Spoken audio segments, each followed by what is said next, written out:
The bat-wing doors of the Ironwood Saloon groaned in protest as Caleb Thorne shouldered his way through, bringing a gust of freezing night air with him.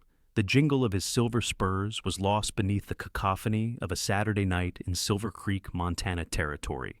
The air was thick, a suffocating haze of cheap tobacco, stale beer, and the sweat of men who had spent too long on the trail. Caleb was a shadow of the legend he was rumored to be. At 30, he possessed the rugged, carved-from-granite features of a man who had stared down stampedes and blizzards. But tonight, his emerald eyes were dull, swimming in a pool of amber whiskey. He brushed a lock of raven-black hair from his forehead, his movement sluggish. He had been drinking since sundown, trying to wash away the ghosts of a war he couldn't forget and a life he couldn't seem to build. "Thorne!" A voice cracked like a whip across the smoky room. "Don't tell me you're done already. The night is young and your pockets still look heavy." It was Silas Viper Vane, a man whose name fit him like a tailored suit. He sat at the high-stakes table in the corner, flanked by the town's corrupt power brokers, Josiah Sterling, the cattle baron who owned half the valley, and Elias Webb, a banker with a heart of coal. Caleb swayed, gripping the back of a chair. He should have walked away. Every instinct screamed at him to leave, but the whiskey whispered louder, promising that one good hand could change his luck. He fumbled in his vest, pulling out a crumpled wad of bills, his entire season's pay from the Double R Ranch. "Deal me in," Caleb rasped, collapsing into the chair opposite Vane. Vane's smile was thin, a razor blade slicing through the tension. "Welcome back to the slaughter, Mr. Thorne." The game dragged on for hours. At first, fortune seemed to favor the drunken cowboy. Caleb's stack of chips grew into a small mountain. The alcohol made him bold. He played with a reckless abandon that unnerved the calculated strategies of Sterling and Webb. "The devil rides with you tonight, Thorne," Sterling grumbled, mopping sweat from his bald pate with a silk handkerchief. "Just luck," Caleb slurred, grinning crookedly. "She finally decided to dance with me." But luck is a fickle mistress, especially when sitting across from a cheat like Viper Vane. As the clock chimed 3, the tide turned. Caleb's mountain eroded. He lost hand after hand, his vision blurring, his desperation mounting. By 4 in the morning, the table was bare in front of him. "I'm out," Caleb muttered, the room spinning. He went to stand, but Vane's hand shot out, gripping his wrist. "Sit," Vane commanded softly. "A man of your reputation doesn't walk away a loser. I'll spot you $500, one hand. Winner takes all." Caleb blinked, trying to focus. $500 was a fortune. It was enough to buy the land he'd always dreamed of.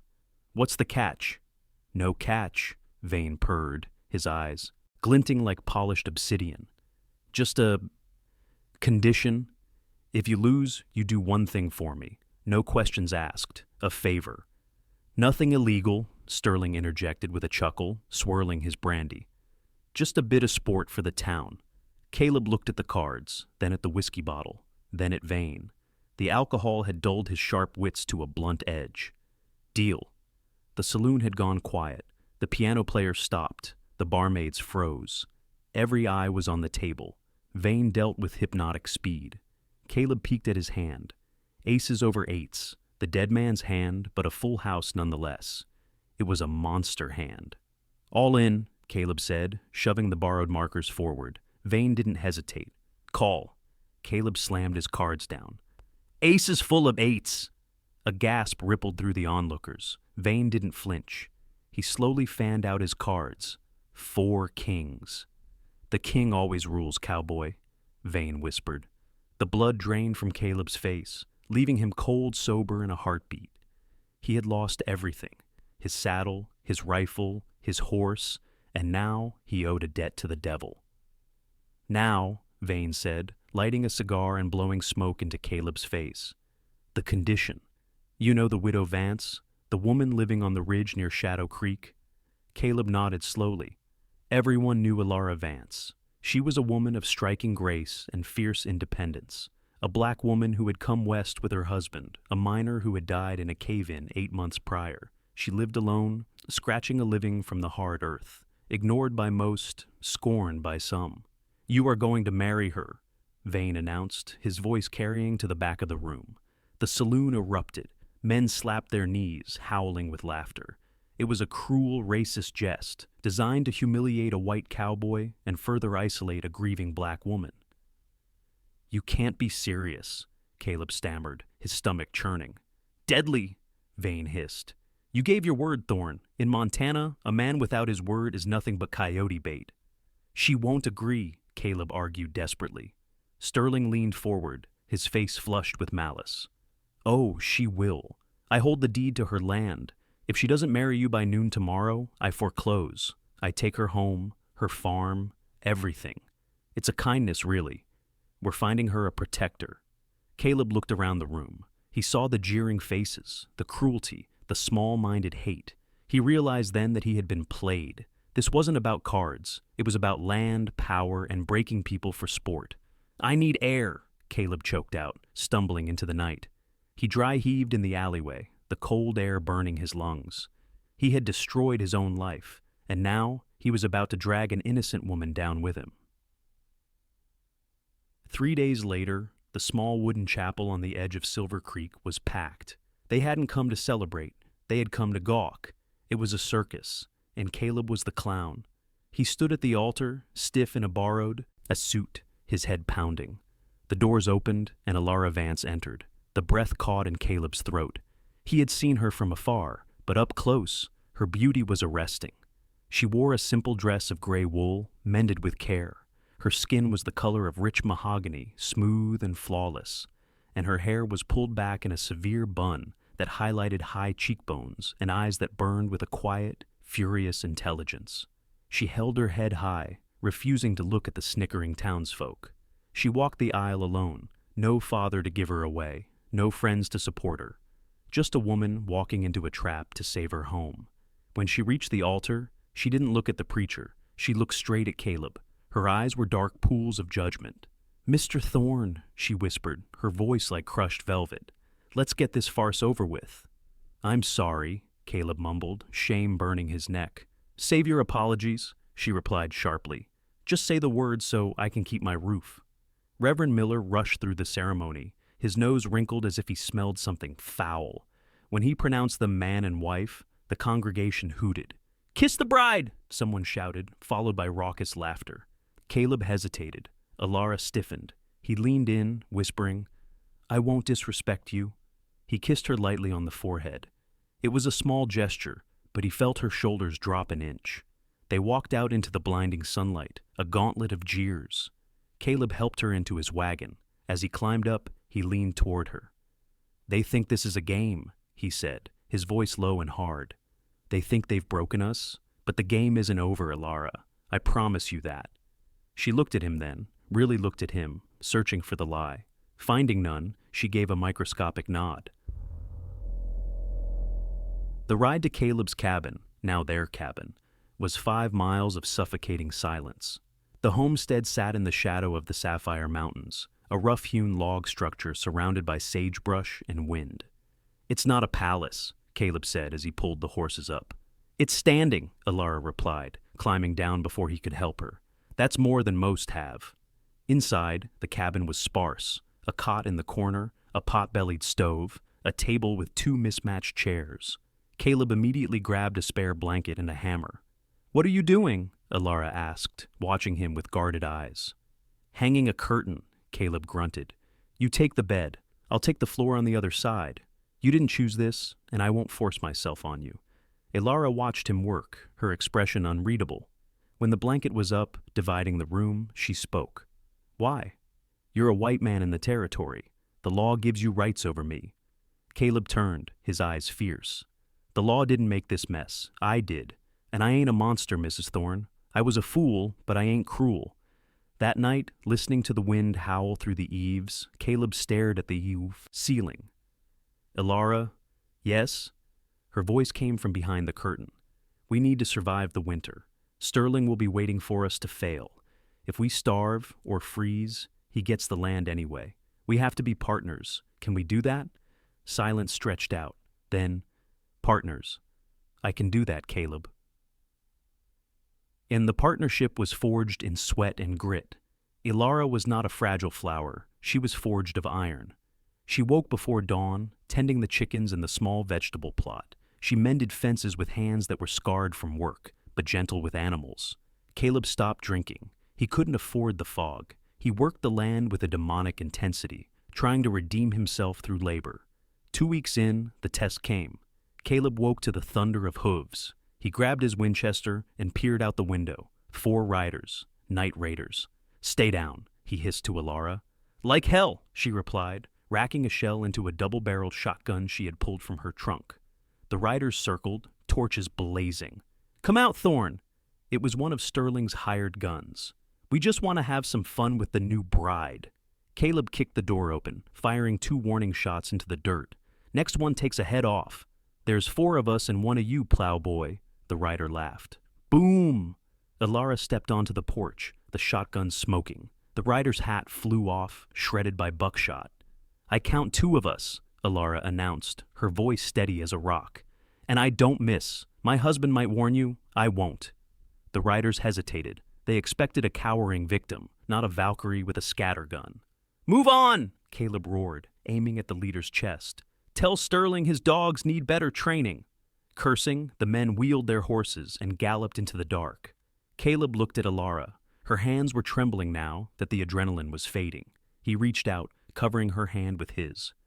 "You're a hell of a shot, Elara." She looked up at him, her eyes wide. "My father taught me. He said a woman alone needs to be dangerous." "You aren't alone," Caleb said softly. "Not anymore." Winter in Montana is a living thing. It breathes ice and exhales death. In November, a blizzard struck with the fury of God. For 3 days, they were trapped inside. The snow drifted halfway up the windows. The cold forced them closer to the stove, eroding the physical distance between them. They talked to fill the silence. Caleb told her of his childhood in Ohio, of the war that broke his spirit, of the loneliness that drove him to the bottle. Elara spoke of growing up in New Orleans, the daughter of a free seamstress and a carpenter, of the racism that drove them west, and the dreams she had of a school for children who looked like her. "I made this," Elara said one evening, pulling a quilt from her trunk. It was a masterpiece of color, reds, golds, and deep blues in geometric patterns. "It's an African pattern, my grandmother's design. It tells the story of our family's journey." Caleb ran a rough finger over the delicate stitching. "It's beautiful. You have a gift, Elara." "It's just sewing," she deflected, though she smiled. "No," Caleb said intensely. "It's art, sterling and vain. They see the world in gray, in dollars and cents. You see it in color." He looked at her, the firelight dancing on her skin. The urge to kiss her was sudden and overwhelming, but he held back. The trust was new, fragile as spun glass. "I'm glad I lost that hand," he whispered. Elara stiffened, then softened. "Don't say that yet, Caleb. The winter is long." By January, the supplies were running low.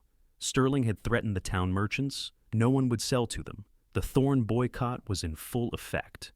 "I have to go to Granite Peak," Caleb announced one morning, staring at their empty flour bin. "It's 3 days' ride over the pass. They don't know us there. I can trade the last of the furs." "The pass is suicide in this weather," Elara argued, gripping his arm. "Staying here and starving is suicide," Caleb countered. "I'll be back in a week. Keep the fire lit. Keep the shotgun loaded." He left at dawn. Elara watched him go until he was a speck against the white vastness. The journey was brutal. The cold bit through Caleb's coat like needles. But the return trip was worse. A pack of timber wolves, starving and desperate, picked up his trail.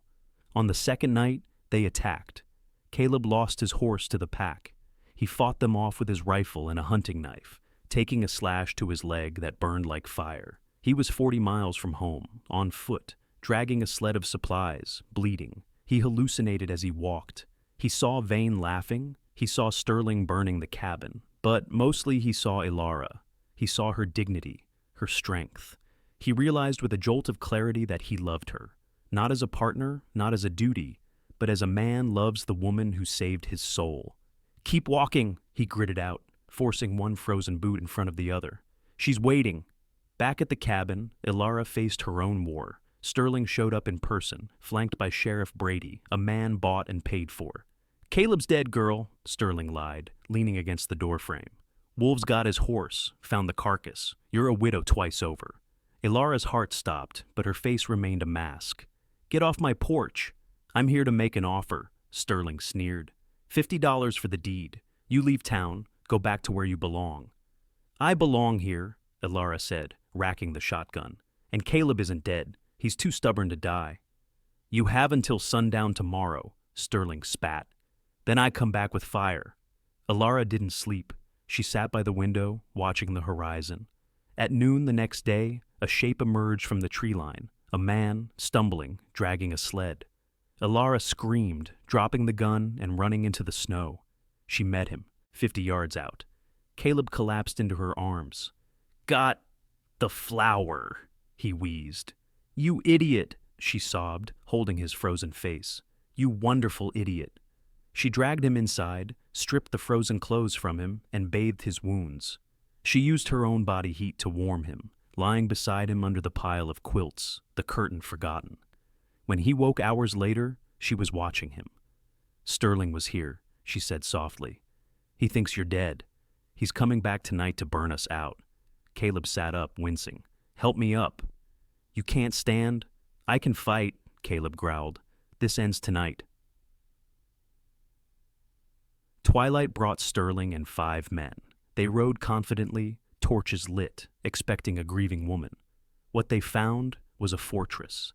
Caleb and Elara had fortified the cabin, barricading the windows. Burn it, Sterling shouted. As the first torch flew, a gunshot rang out. The torch exploded in midair. That was a warning! Caleb's voice boomed from the darkness of the barn loft. Throw another, and I aim for the rider. Thorne, Sterling gasped. You're supposed to be wolf meat. I am the wolf! Caleb yelled. Suddenly lights appeared on the surrounding ridges, dozens of them, torches, lanterns. What is this? Sterling cried, his horse dancing nervously. From the trees emerged the neighbors, the Polish immigrants from the valley, the Chinese miners from the creek, the poor dirt farmers Sterling had bullied for years. They were led by Tom Patterson, a rancher Caleb had helped fix a wagon wheel weeks ago. We've had enough, Sterling, Patterson shouted, leveling a buffalo rifle. You burn them out! You burn us all out! Elara stepped onto the porch. You tried to isolate us, she called out, her voice ringing clear. But hate is a fire that consumes the arsonist, Mr. Sterling. You pushed us until we found each other. Sterling looked at the armed mob. He looked at Caleb and Elara, standing united.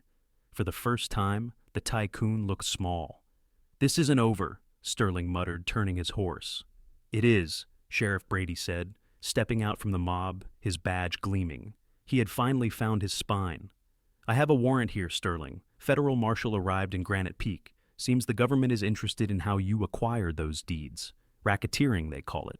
As Sterling was led away in cuffs, a cheer went up that shook the snow from the pines. Eftains. Spring came to the valley in a riot of wildflowers. The snowmelt fed the creeks, and the Thorne homestead was alive with green shoots. The legal battles had been long, but with Sterling's empire crumbling, the deeds were returned to their rightful owners.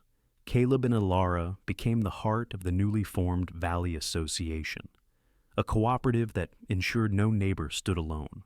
One warm evening, Caleb found Elara on the porch sewing. She was working on a new square for the quilt. It depicted a cabin, surrounded by many smaller lights, the neighbors. It's finished, she said, tying off a thread. Caleb sat beside her, taking her hand. The calluses on their palms rubbed together, a familiar, comforting friction. I've been thinking, Caleb said, looking at the sunset.